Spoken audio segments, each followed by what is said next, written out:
Welcome to today's explainer. We're going to be diving into a fascinating concept called Think Big, Escaping the Exam Smart Trap. Honestly, we're unpacking a really incredible chapter today, one that totally challenges the very foundation of how we approach success in our modern society. You know, we spend our early years being told exactly what to study, exactly how to score high on tests, and exactly how to fit in. But what if the very skills that make you a great student are the exact same habits holding you back from achieving massive success in the real world? Ask yourself honestly, have you ever held back on a truly big idea just because you were terrified it wouldn't work out? It's kind of crazy when you think about it. We see these incredibly intelligent, capable people who literally have all the tools to change the world, and they suddenly just freeze up when faced with real-world risks. They calculate the odds, they see the potential for failure, and they decide to just play it safe. But why? Why does this happen to our brightest minds? And where does this intense fear of getting it wrong actually come from? Well, that brings us right to our source material for today. We're looking at Chapter 3 of Ryuho Okawa's book, which was published back on August 1st, 2010. The title itself is a literal command, think big, and the core message really pushes us to be positive and be brave to achieve our dreams. Now, this isn't just about, feeling good or some vague self-help advice. It's a strategic breakdown of why bravery and a positive mindset are absolutely crucial prerequisites for unlocking your full potential. The source material argues pretty heavily that without these two specific elements, your dreams are going to remain just that, dreams. And there's a harsh, kind of unspoken reality here. Many people, and the source highlights this particularly within the context of Japanese society, are entirely unaware of what the author calls the power of thinking. Why is that? Well, it's largely because they are boxed in by societal structures and cultural jealousy. Think about it. When a culture heavily emphasizes conformity, standing out or thinking a little too big can instantly attract criticism or jealousy. This structural pressure subtly trains people to suppress their own imaginations. They end up dimming their own light just so they don't offend anyone else. But this isn't just a regional issue. It's really a human one. Society often rewards blending in, which quietly kills our intrinsic power to think expansively. So the really crucial point the author makes here is this concept of being exam smart. The source uses the Japanese term jukun shusai, which describes a very specific, very restrictive way of thinking. I mean, when you're trained to just ace exams, what are you actually doing? You're essentially being trained to spot flaws. You're looking to find that one incorrect answer among the multiple choices. You get conditioned to always expect the worst and to avoid taking a risk at all costs, simply because a wrong guess hurts your score. While this makes you look absolutely brilliant on paper, it creates a deeply pessimistic mindset when you step into the real world. You become a total expert at seeing what could go wrong, and that completely paralyzes your potential to build something new. All of this builds to a pretty profound shift in perspective. Your ultimate success in work, and really in life, isn't about perfectly avoiding mistakes. It is strictly limited by how big you allow yourself to dream. The author says the size of your success is directly determined by the size of your thoughts. It's kind of like a container. Think of your thoughts as the container, and your success as the water pouring into it. If your thoughts are tiny and restricted by that exam-smart fear, your success is going to hit a ceiling very, very quickly. You simply can't achieve massive, world-changing success if your internal blueprint is designed for small, risk-free, incremental steps. Unlocking the power of thinking literally means expanding that container. Let's compare these two mentalities for a second, and I want you to ask yourself which one you belong to right now. On one side, we have the exam-smart mindset. Are you trapped by pessimistic expectations? Are you constantly terrified of failure, just keeping your head down to avoid societal jealousy?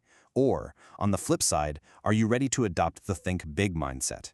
Because this alternative is fiercely optimistic. It sets massive, almost unreasonable goals, and crucially, it embraces risk rather than running away from it. The source material is challenging us to make a conscious, daily choice to step out of that cautious pessimism and step firmly into radical optimism. And that brings us to a piece of advice from the text that completely flips traditional wisdom right on its head. The source material emphatically challenges us to raise our goals incredibly high and keep trying, completely ignoring the high probability of failure. Now, the exam-smart brain absolutely hates this. It looks at, say, a 90% chance of failure, calculates the emotional damage of getting a bad grade in life, and politely says, "No, thank you." But the think big mentality, it understands that the magnitude of the goal is what actually matters. Think about iconic innovators throughout history. They didn't build global empires by getting straight A's and avoiding missteps. Their early careers were usually riddled with literal failures, rejected ideas, and near bankruptcies. They were the complete opposite of exam smart. But because they set a massive goal, even when failure was highly probable, the very act of stretching themselves transformed their capabilities. You are always going to learn way more from failing at a massive goal than you do from succeeding at a tiny, insignificant one. Now, for those of you in your 20s, or really anyone who mentors young adults, this next concept is absolutely vital. The author places a huge emphasis on this specific decade of life. The intense studying, the relentless effort, and the massive goals you pursue in your 20s aren't just about landing a good job right out of the gate. That early effort is the foundation. It acts a lot like compound interest. The mental resilience and the sheer capacity to think big that you forge right now will compound into an unstoppable lifelong power later on. It becomes the engine that's going to drive you for decades. There's a very clear ripple effect to this early effort, too. Let's just walk through the logical progression the text lays out. Step 1 is that intense study and effort in your 20s. And remember, this isn't just about reading textbooks. It's about studying life, taking risks, and thinking big. That directly leads to Step 2, developing massive personal power. You become someone capable of handling heavy burdens, which of course leads to Step 3, individual success.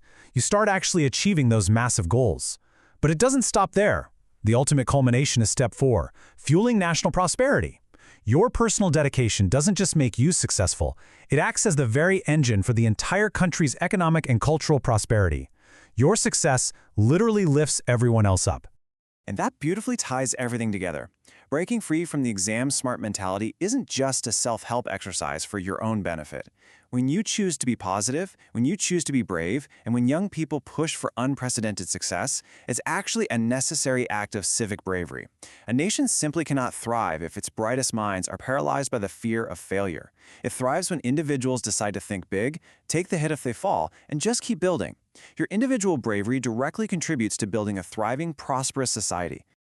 I really want you to let this undeniable conclusion from the chapter sink in for a moment. Quote, "In the end, life asks not what you didn't do, but what you achieved."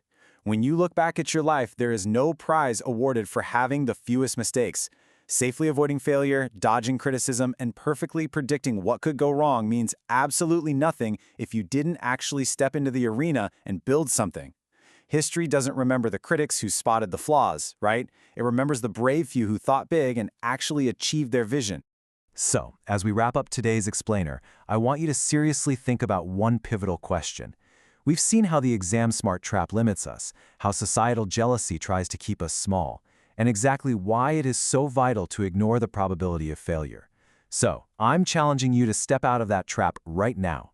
What is the one massive goal you've been way too analytical, too cautious, or too smart to pursue? It is time to start thinking big. Thank you so much for joining me today, and I challenge you to take that first brave step today.